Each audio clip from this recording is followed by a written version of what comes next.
From bad to worse, with an injury cloud hanging over star forward Matthew Richardson for tomorrow's game against Carlton. His training mishap came as the club revealed that former Grand Prix boss Stephen Wright won't take over as the new chief executive until August. Indoor training was going smoothly for Richmond until Matthew Richardson had a problem.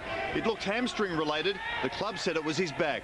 He warmed down with a handball drill away from the main group and then left to seek medical opinion within the Sports and Aquatic Centre. Matthew had some problems associated with his lower back and he had to leave training and go and get some treatment. He's since come back and done everything that we've wanted him to do, so our expectation and understanding is that he's available to play and he'll be playing tomorrow night.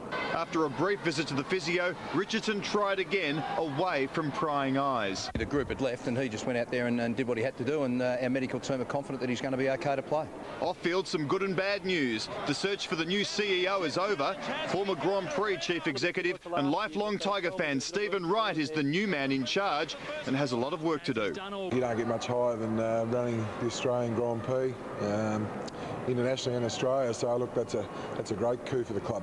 But the club looks set for a nasty off-field fight. Michael Pahoff will continue his push for an emergency general meeting in a bid to get rid of Clinton Casey and his directors. He says there is an alternative board of Richmond heavyweights waiting, just biding its time. Yes, there is, and they'll be ready in August, September when they're needed. Is Leon Daphne a name? I promised I wouldn't mention any names. Charles Marchek? I promised I wouldn't mention any names. Brendan Schwab? I promised I wouldn't mention any names. Ahead of tomorrow night's game against Carlton, Richmond emergency Simon Fletcher and Shane Tuck both trained with the main group. Tuck, the son of the Hawthorn legend, a chance to be promoted for his first game. Rob Waters, 10 News.